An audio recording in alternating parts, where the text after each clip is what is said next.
Imagine waking up at, like, 5:00 a.m. It's early, the sun isn't even close to coming up yet, and there's that specific kind of urban chill in the air. Right, that deep morning quiet. Yeah, exactly. So you grab your coffee, maybe your uniform for work, and you walk to your local bus stop, just like you do every single morning. You're alone, but, I mean, this is your neighborhood. You know these streets. You know them like the back of your hand.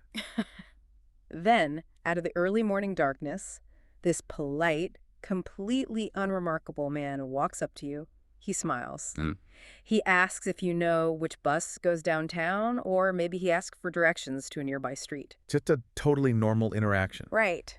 So you let your guard down, you point down the block to help him out, and in the absolute blink of an eye, your life is violently destroyed. God, it's the ultimate nightmare scenario, really, because it exploits the most basic, mundane routines of our daily lives. Exactly. And that exact terrifying scenario didn't just happen once. It played out up to 39 times in Los Angeles. The same streets, the same early hours, for like nearly 2 decades. And the predator doing it, he simply vanished into thin air. Just a ghost. So today, we are going on a deep dive into the hunt for one of the most elusive, highly organized, and honestly horrifying serial predators in California history. The phantom known as the Teardrop Rapist. And we have a massive stack of sources to pull from for this deep dive. We're talking academic papers on environmental criminology, geographic profiling data. We've got news reports from CBS, Fox, and the LA Times. Plus, we're looking at transcripts straight from the California Innocence Project and some really extensive press releases from the genetic genealogy lab, Othram. Yeah, the Othram stuff is wild. We're looking at this really dark intersection of cold-blooded predatory behavior, the catastrophic flaws of eyewitness memory, and then this incredible cutting-edge forensic science racing against the clock. It really is a race. It is. And before we even begin to chart the timeline of these actual attacks, we need to understand the environment. We have to understand how a predator can operate in one of the most heavily policed cities in the world and stay invisible. Okay, let's unpack this. Well, to understand his invisibility, you really have to look at the concept of the geographic trap. Right. Serial predators, especially the highly organized ones, they do not hunt randomly. The Teardrop Rapist operated in a very, very rigidly defined corridor in Los Angeles. So what are the boundaries we're talking about here? We are talking about an area bordered by Melrose Avenue to the north, Western Avenue to the west, Alameda Avenue to the east, and 103rd Street to the south. Wow, okay. I'm looking at a map of this area right now, and what terrifies me is just how defined it is. I mean, this encompasses parts of Hollywood, downtown, and South LA. It's a massive, densely populated grid. Right. Right. But if all 39 suspected attacks are clustered right here in this specific box, how on earth does a massive police force not catch him? Like, is he just phenomenally lucky? Or is there a blind spot in how the city itself is built? It's definitely the latter. It is entirely about what we call urban morphology. Urban morphology. Break that down. Sure. When criminologists use that term, they're talking about the physical, architectural layout of a city and how that layout dictates human behavior. This specific area of Los Angeles has a few key features that make it a literal perfect hunting ground. Oh. First is transit density. There's an incredibly high volume of bus stops, metro stations, and transit hubs. This provides a continuous, highly predictable stream of potential targets. Right, so he doesn't even have to go looking for victims. The city's infrastructure literally delivers them to specific fixed points. Precisely. And the second feature of this urban morphology is the sheer abundance of what we call secondary locations. Secondary location. Yeah, so this area is packed with long, dark, narrow alleys running behind commercial strips. It has secluded, multi-level parking structures. It's full of older, sprawling apartment complexes with, multiple unmonitored access points, blind corners, underground garages. Oh, wow. So the city isn't just giving him targets, it's giving him an escape hatch and a hidden room every 50 feet. Exactly. A predator needs a place to isolate their victim away from the public eye, and this corridor provides an endless maze of those secondary locations. But geography is only half of the equation here. What's the other half? The demographics, and a concept known as environmental blending. Environmental blending. Yeah. So camouflage, essentially. Yes, but social camouflage. The area within this corridor was historically home to predominantly working-class Hispanic communities. Right. And the suspect, based on composite descriptions from dozens of these encounters, is described as a Hispanic male. between 5'2" and 5'6". He weighs roughly 130 to 170 pounds, brown hair, brown eyes, light complexion. Okay, so he just looks like everyone else there. Exactly. Because he perfectly fits the dominant demographic profile of the neighborhood, he doesn't trigger any subconscious alarms. I mean, if a wealthy, elderly white man in a tuxedo was standing at a bus stop in South LA at 5:00 a.m., people would notice. Yeah, that would be a huge red flag. Right, he would be perceived as an anomaly. But this suspect, he just looks like a local resident waiting to go to work. He belongs there. Invisible because he belongs. Yeah. That's chilling. And his targeting is just as calculated as his geography, right? Based on the case files, he specifically preys on Hispanic females and minors. We're talking ages 14 to 44 years old. Very specific target demographic. Yeah. But here is the detail that is so crazy to me. Yeah. And it speaks to that cold calculation. He operates within a hyper-specific temporal window. Like almost every single attack on record happens between 5:00 a.m. and 8:00 a.m. The early morning commute. From a predatory standpoint, this is a period of maximum vulnerability. He is specifically preying on the economically vulnerable here. Because they have to be there. Right. We are talking about women and young girls who are entirely transit dependent. They're heading to early shifts in the service sector, the garment industry, cleaning jobs, or they're just trying to get to school before the sun even comes up.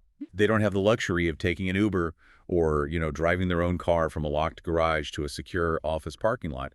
They have absolutely no choice but to stand alone in the dark on a public sidewalk. Yeah. And at 5:30 in the morning, the streets have a very specific, predictable flow.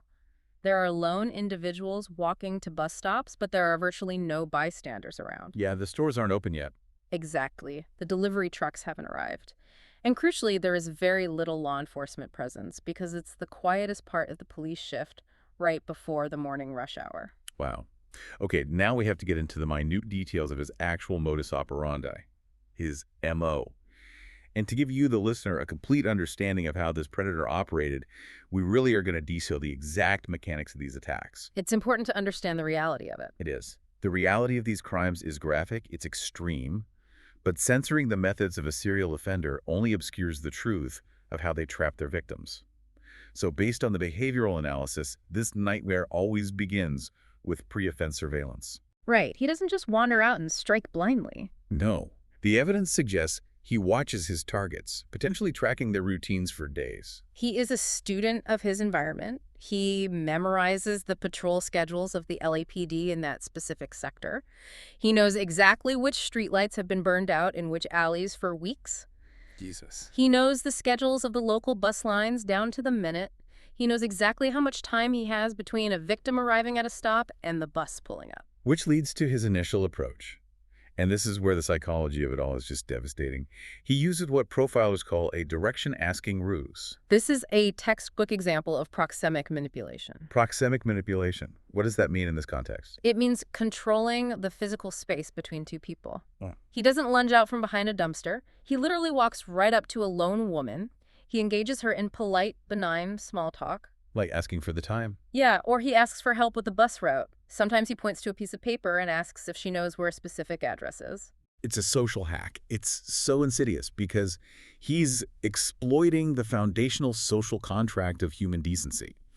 I mean, women in particular are socially conditioned from a very young age to be polite, to be accommodating, and to not cause a scene. They're conditioned to be helpful. Exactly. So by asking for help, he intentionally flips the power dynamic. He makes himself appear lost or needy, which completely bypasses the victim's evolutionary danger sense, the amygdala. Right, because you don't look at a guy politely asking if the number 14 bus has passed yet and think, oh, this man is about to destroy my life. No, you think, oh, I should help him. And that split second of helpfulness is all he needs. Because the moment he closes that physical distance, the moment he crosses from the public sphere into intimate space, the benign stranger instantly and violently shifts into a lethal threat. It's a blitz. That's the blitz. He rapidly brandishes a weapon, usually a knife held directly to her ribcage, or sometimes a handgun pointed right at her torso. The psychological whiplash of that moment is just unimaginable. It is designed to be unimaginable. This sudden, extreme escalation from normal, polite conversation to a threat of immediate death. It's calculated to psychologically shock the victim into total, paralyzing compliance. Because your brain just can't catch up. Exactly. The human brain cannot process that rapid of a context shift. It completely short-circuits the body's natural fight-or-flight response, literally freezing the victim in place out of sheer terror. Wow. So with the weapon drawn and the victim paralyzed by shock, he forces them off the public sidewalk. He uses the threat of the blade to march them away from the bus stop and into one of those secluded secondary locations we talked about. An alleyway, a driveway, a subterranean parking lot. Right, or a blind spot behind an apartment building. And once they're completely isolated, cut off from any hope of rescue, he sexually assaults them. But there is a massive behavioral quirk built into this brutal display of control.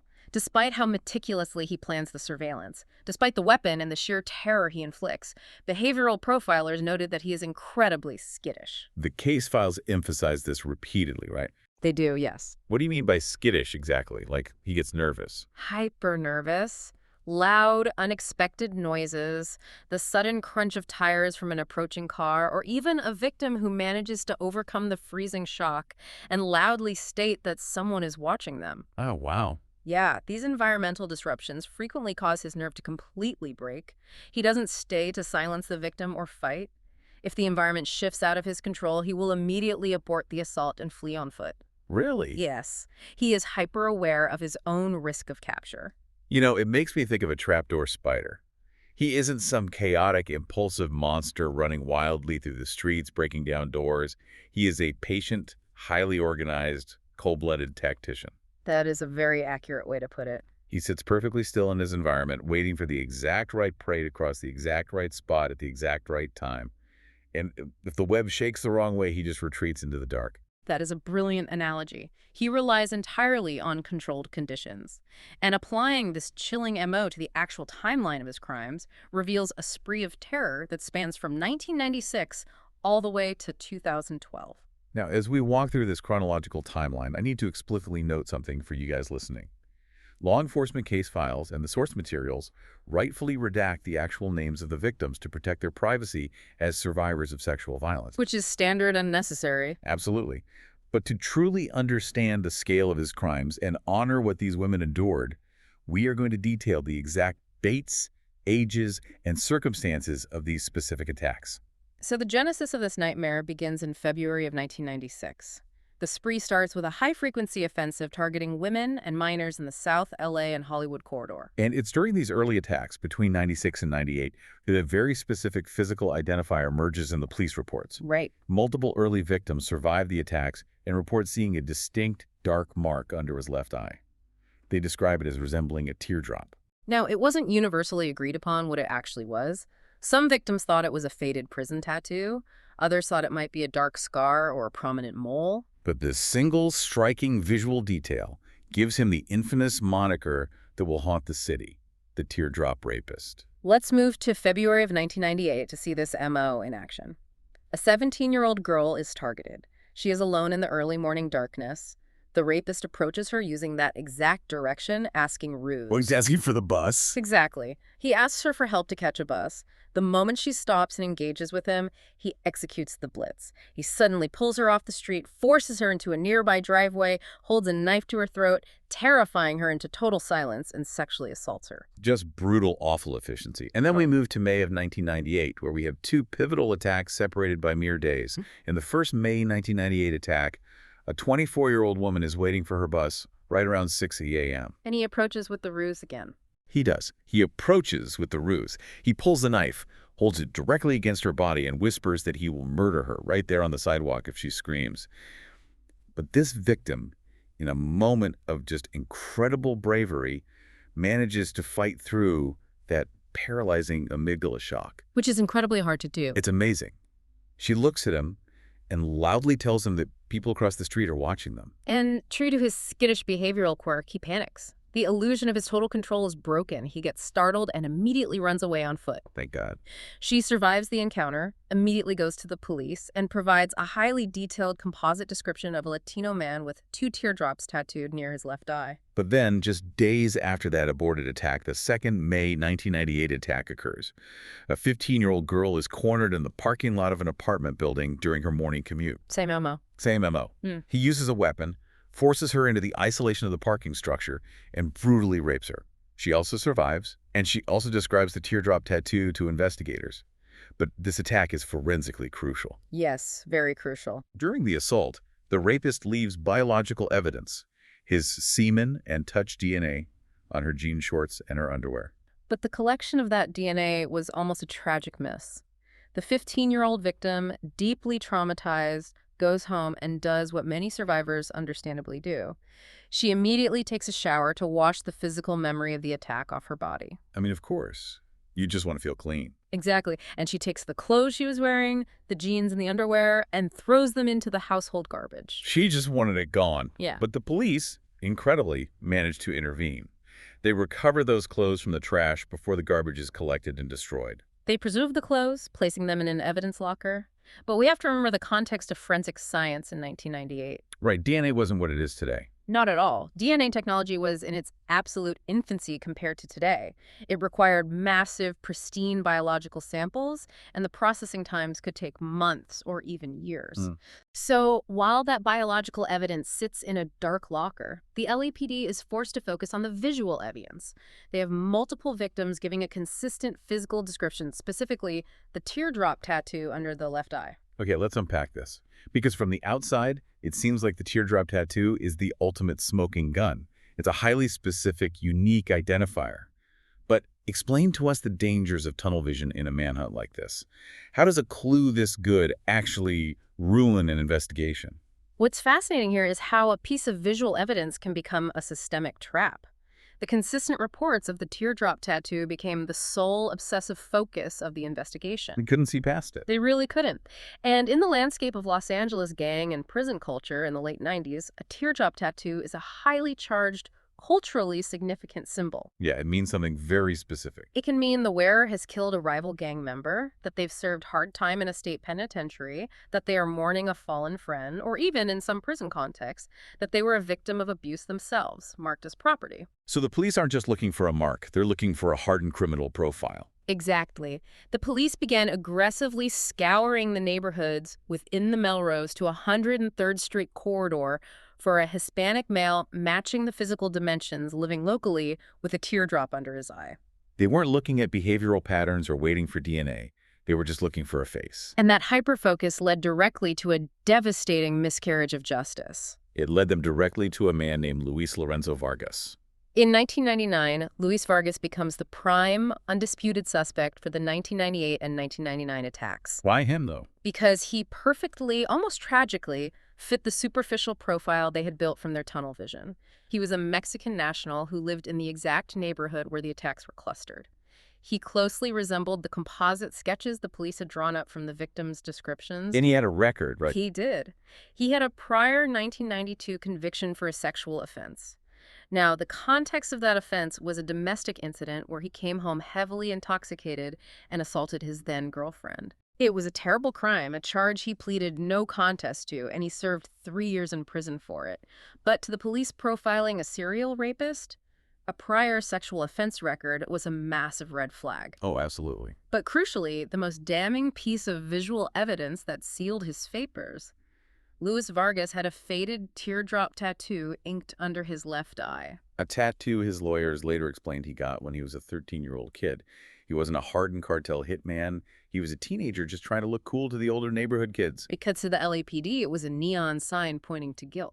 So they arrest him. They put him on trial in 1999 for the 3 sexual assaults from 98 and 99. And this trial, honestly, is a masterclass in how the justice system can get it catastrophically, fundamentally wrong.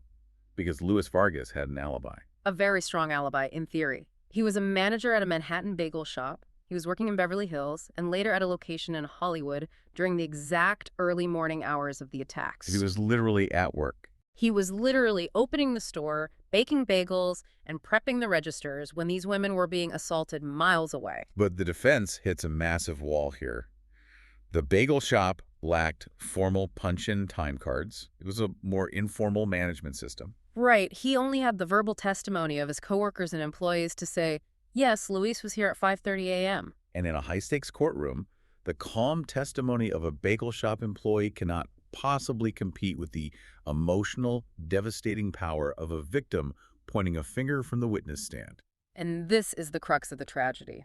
All three victims from the 1998 attacks, the 17-year-old girl, the 24-year-old woman who fought back, and the 15-year-old girl, they all took the stand. And what did they do? They looked across the courtroom, pointed directly at Luis Vargas, and stated with absolute certainty that he was the man who attacked them. This is the part that is just terrifying to me. Three separate women who suffered unimaginable trauma, who looked into the eyes of their attacker, all look at a completely innocent man and say, that's him. It happens more often than you'd think. How does this happen? I mean, I can understand one person making a mistake, but three? How can human memory be that fundamentally flawed? If we connect this to the bigger picture of forensic psychology and the mechanics of the human brain, we have to completely dismantle the myth of memory. Okay, let's do that. Most people believe memory operates like a video camera in your head. You record an event, and when you testify, you just press play and describe what's on the tape. But memory is not a recording. It is a reconstructive process. So you're rebuilding it every time. Exactly. Every time you recall a memory, your brain is actively rebuilding it from fragments, which makes it highly susceptible to contamination. Okay, break down the contamination for us. What is actually happening in the brain during the attack itself? First, you have the extreme physiological stress of the event. When a victim is blitzed at 5 a.m., the brain is instantly flooded with cortisol and adrenaline. In a state of lethal threat, the brain's priority is survival, not encoding fine facial details. It's just looking for escape routes. Right. Second, the attacks happened in the pre-dawn hours. Low light, poor visibility conditions. And then there is the weapon. Exactly. This is a well-documented psychological phenomenon called weapon focus. When a victim has a knife pressed to their ribs or a gun shoved in their face, their visual attention naturally, evolutionarily fixates on the object that can end their life. The visual cortex physically narrows its focus. Yes. The victim's brain dedicates 100% of its processing power to the blade, not the exact shape of the attacker's eyebrows or the precise contour of his jawline. But they all remembered the teardrop tattoo. They remembered a dark mark. And this leads to the final fatal flaw: suggestive identification procedures by law enforcement. The lineups. Once the police have tunnel vision, they create lineups. A victim is brought into a sterile police station, completely traumatized, and shown a 6-pack photo array or a physical lineup. Imagine being the victim. You know you are looking for a Hispanic man with a teardrop tattoo. Right. You look at 6 faces. Only one of those men has a teardrop tattoo: Luis Vargas. Oh my God. So the lineup itself is leading the witness. It's worse than leading them, it's overriding them. By presenting Vargas as the only logical choice, the police procedure essentially patches the holes in the victim's fragmented memory with Vargas's face. The brain literally says he has the tattoo, so it must be him. And from that moment on, the victim truly, genuinely believes it is him. It's not malice or perjury on the victim's part at all. It is a failure of the brain's reconstructive process exploited by flawed police work.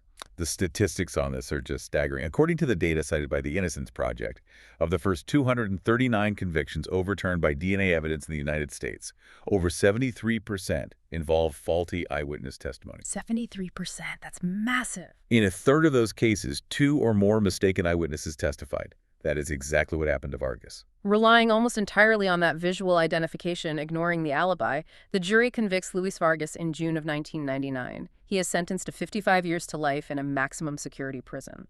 And before he is taken away to spend the rest of his natural life in a cage, Vargas stands before the judge. He knows he is innocent.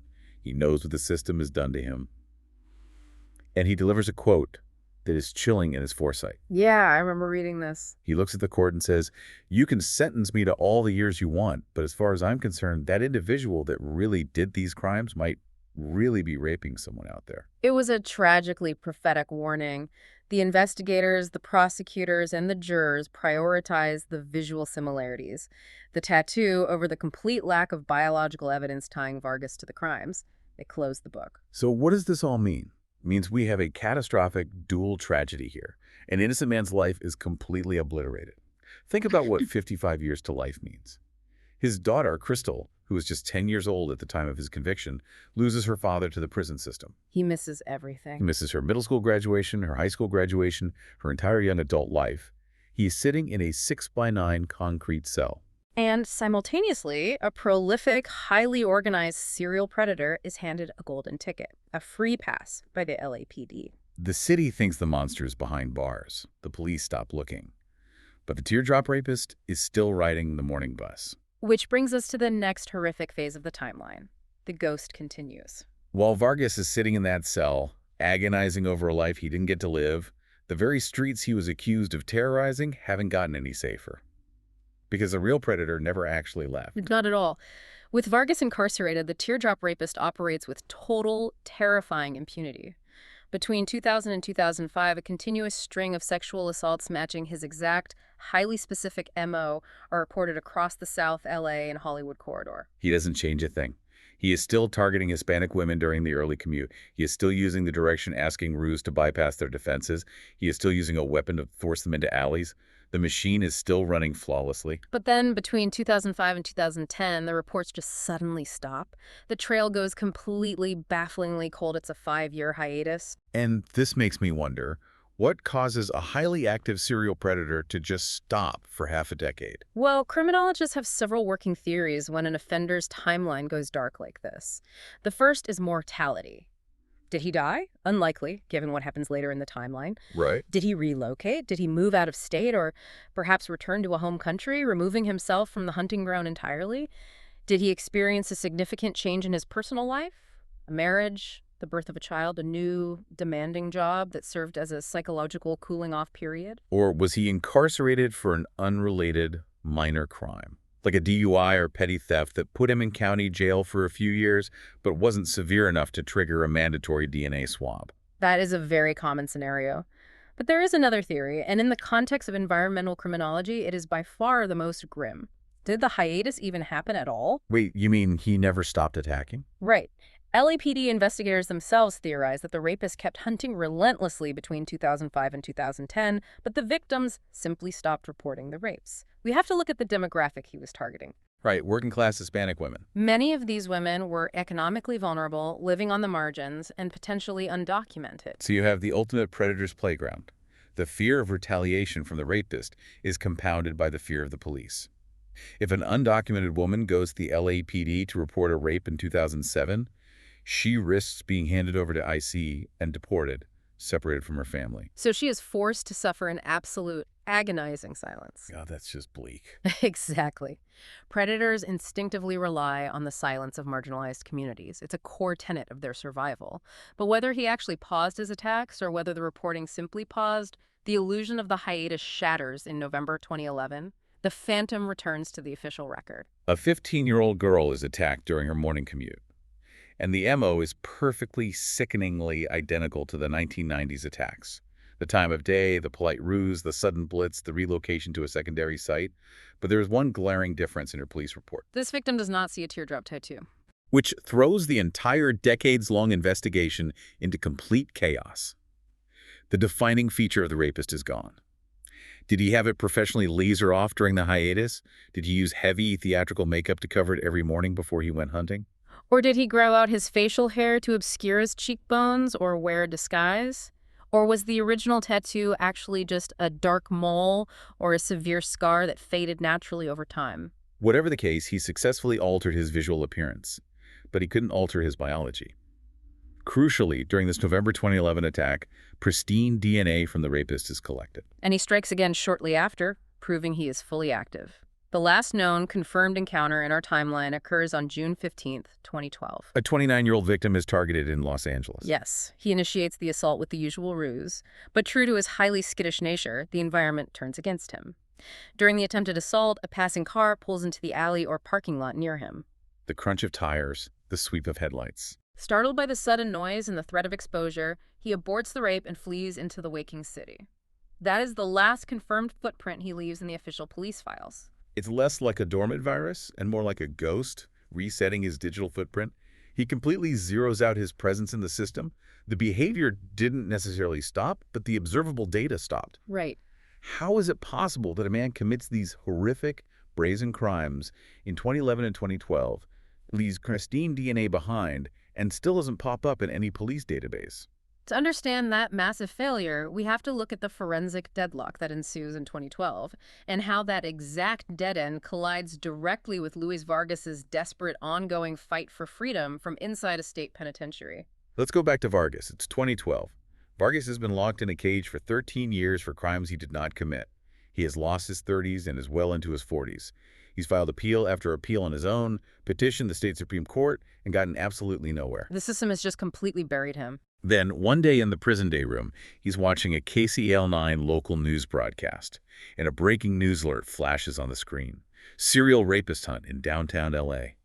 The reporter describes the suspect's specific M.O., the early morning hours, the bus stops, the Hispanic female victims, the direction-asking ruse. Vargas is sitting there listening to a perfect description of the exact phantom he was convicted of being. He realizes the man who stole his life is back on the news. He grabs a pencil and frantically scribbles down everything the reporter says. He writes a desperate, pleading letter detailing his case, and he mails it to the California Innocence Project. And that single letter changed the trajectory of forensic history in California. It really does. The California Innocence Project, spearheaded by incredibly dedicated attorneys like Raquel Barilla and Alyssa Bierkel, takes up his case. They go back into the LAPD evidence vaults. They look at the original evidence from that second May 1998 attack, the 15-year-old girl who was raped in the parking lot, whose clothes were recovered from the garbage by police. The clothes that sat untested because the technology wasn't there. Exactly. In 1999, the DNA testing wasn't sophisticated enough to definitively clear him or identify a complex mixture. But by 2012, forensic science had evolved massively. Oh, light years. Laboratories can now process microscopic amounts of touched DNA and highly degraded biological material that has been sitting in a locker for 14 years. So the Innocence Project petitions the court to test the DNA on the jean shorts and the underwear. Yeah. The district attorney's office agrees to the testing.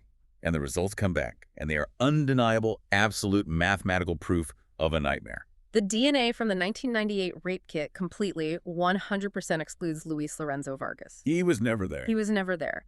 But even more incredibly, the lab runs the profile, and the DNA is a perfect, identical match for the pristine profile collected from the 15-year-old girl attacked in November 2011. Wow. It was the ultimate scientific vindication. The state of California had locked away an innocent man, destroyed his family, while the actual serial rapist continued to hunt on the exact same streets for over a decade. The DNA matched the active, unidentified Teardrop Rapist. But you'd think the prison doors would just swing open the next day, right?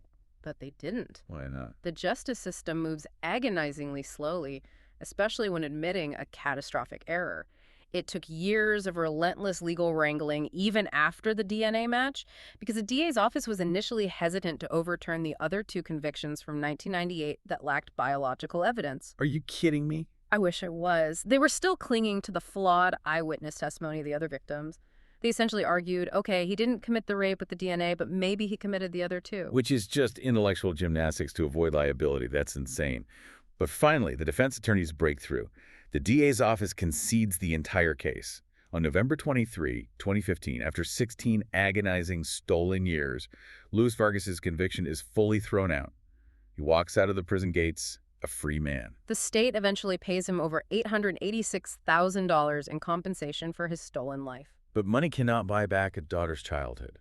It cannot buy back 16 years of psychological trauma. It really can't. And here's where it gets really interesting and deeply frustrating. You have this incredible moment of justice for Vargas, but the hunt for the real killer is still at a dead end. Totally stalled out. The police have this pristine DNA profile. They have linked it genetically to at least 10 of the estimated 35 to 39 sexual assaults. They take this genetic fingerprint of a monster, they plug it into CODIS, the FBI's combined DNA index system, the massive national database holding the genetic profiles of millions of convicted criminals, and the computer spits back 0 matches. Nothing. A total ghost. This is what we call the database deadlock. And while it's frustrating, it actually tells behavioral profilers an incredible amount about who the Teardrop Rapist actually is. How so? CODIS primarily contains the profiles of individuals convicted of felonies. The fact that his DNA is not in CODIS means he has absolutely no felony record anywhere in the United States. He was never arrested for a serious crime that required a mandatory DNA swab. And that is especially mind-blowing in California, because Proposition 69 passed in 2004, which mandated DNA collection for all felony arrests in the state, not just convictions. Right. If this guy had been arrested for so much as stealing a car, breaking into a house, or felony assault after 2004, his swab would be in the system. Precisely. He has entirely avoided the criminal justice system, and investigators went even further. They conducted what are called familial searches within CODIS. Explain how that works. A familial search is a technique where you search the database not for a direct 100% match to the killer, but for a partial match sharing specific genetic markers that would indicate a father, a son, or a full brother is in the system. Because if you find the brother, you can find the killer. Exactly. But those familial searches also failed completely. In the terminology of profilers, he is entirely family blind. Nobody in his immediate biological family has a felony record either. So, what does this all mean? It destroys our preconceived notions of what a serial predator looks like. The monster hiding under the bed is actually sleeping in the master bedroom next door. He isn't a transient drifter hitchhiking down the I-5. He isn't a chaotic individual chronically in and out of mental institutions or county jails. He lives a totally, terrifyingly normal life. He likely holds down a steady, reliable job. Maybe something starting later in the morning, which is why he hunts between 5 and 8 a.m. He pays his rent on time. He maintains a residence. He nods to his neighbors when he takes out the trash. He appears to his community and to society as a perfectly law-abiding citizen. His ability to seamlessly blend into the mundane routine of the city is his ultimate weapon. Which brings us to the agonizing reality of the modern investigation from 2024 to today in 2026. Is traditional policing, massive saturation patrols, composite sketches, and the national DNA databases have all completely failed? How do law enforcement agencies catch a ghost who leaves no digital or criminal footprint? They have to pivot. They have to pivot away from traditional detective work and lean heavily into spatial mapping and the revolutionary frontier of forensic science. Let's start with the spatial mapping. We briefly touched on Dr. Kim Rossmo's work in environmental criminology earlier. I'm looking at this cluster of pins on the Los Angeles map. How does a map actually catch a killer? Well, Dr. Rossmo is a pioneer in a field called criminal geographic targeting. He developed algorithms to predict where a serial offender likely lives based on where they drop their victims. Serial offenders operate on a mathematical concept called the distance decay model. Break that down for me. It means that the likelihood of an offender committing a crime decreases the further they travel from their anchor point, which is usually their home, or sometimes their primary workplace. Right. Think about it logically. A highly organized predator does not want to commute 2 hours across Los Angeles traffic to commit a crime. It drastically increases the risk of being pulled over for a broken taillight or being seen and remembered in an unfamiliar neighborhood where they don't know the escape routes. They hunt where they are comfortable. But they also don't hunt on their own front lawn. Correct. They maintain what Rossmo calls a buffer zone immediately surrounding their residence. They will not offend within a few blocks of their house because they don't want to draw a massive police dragnet to their own front door. Makes sense. So you have a ring, not too close, but not too far.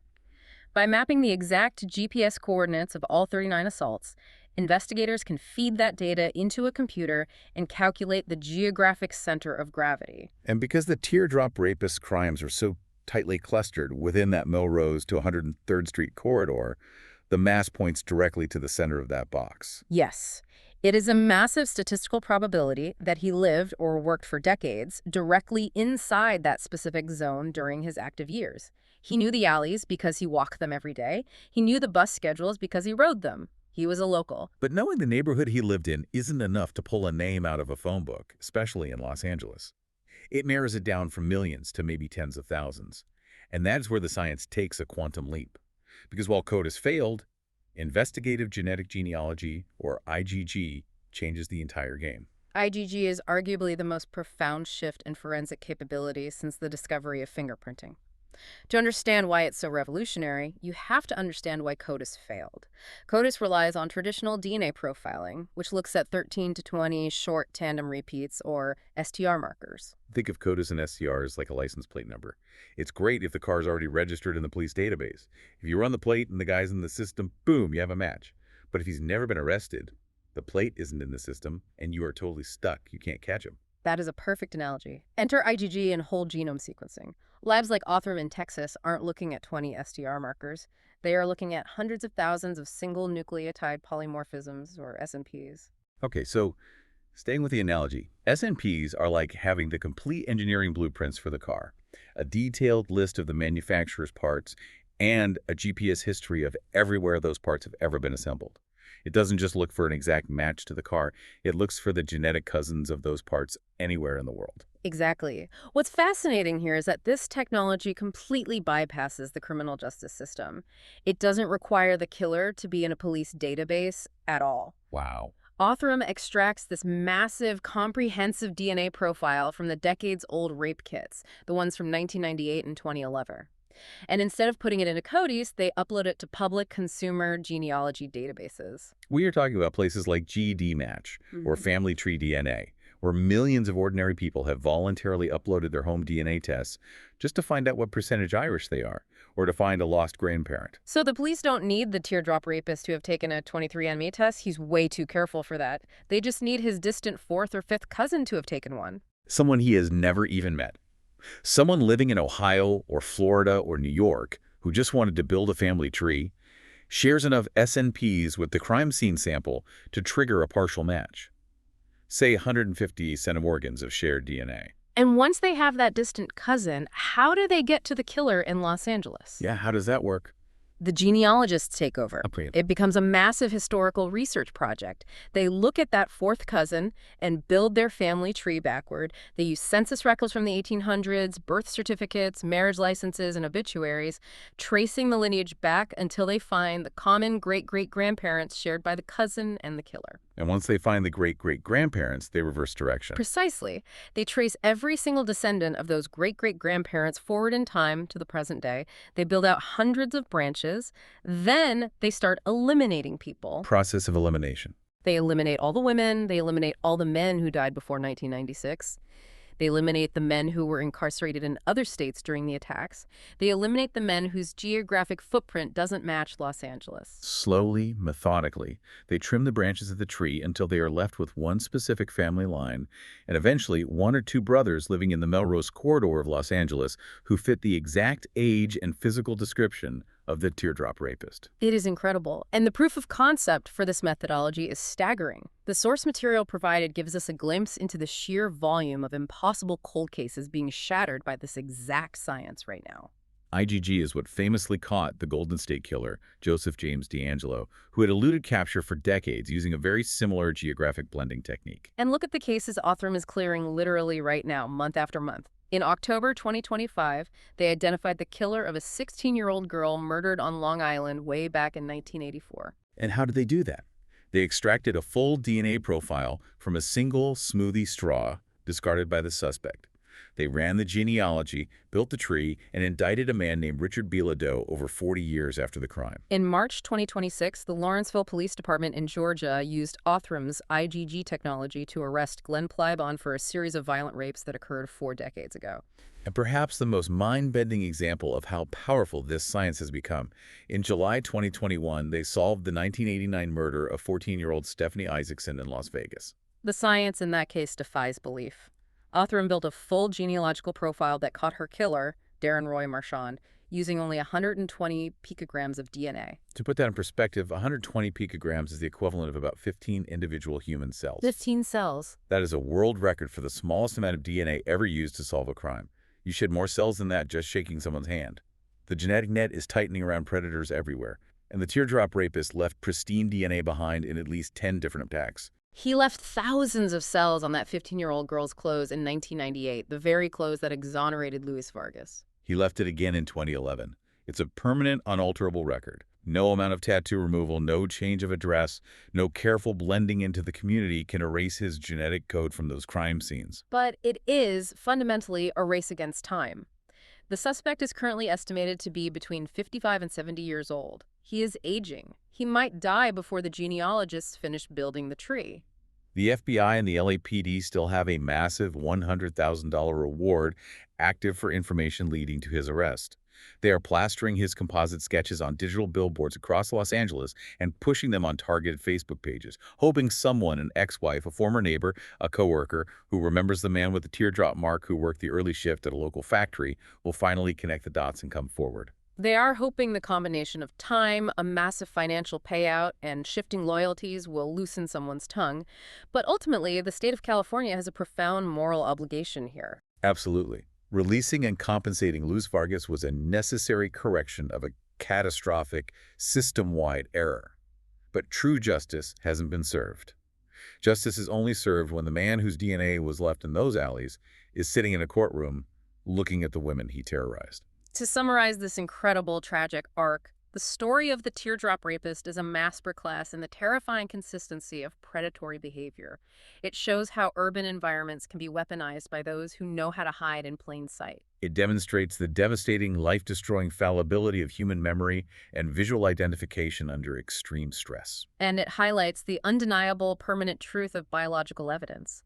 The monster may have outsmarted the police in 1998, but he cannot outsmart the forensic science of 2026. And that brings us back to you, the listener. Sitting on your commute or walking through your neighborhood, it's a sobering reminder of the reality of environmental criminology. We condition by movies to think of monsters as creatures hiding in the dark woods, or transient drifters lurking on the edge of town in trench coats. But sometimes, the most dangerous predators are riding your morning bus. They're the guy asking for directions at 5:30 a.m. They blend perfectly, seamlessly into the mundane, everyday routine of the city. Which raises one final, lingering question for you to mull over.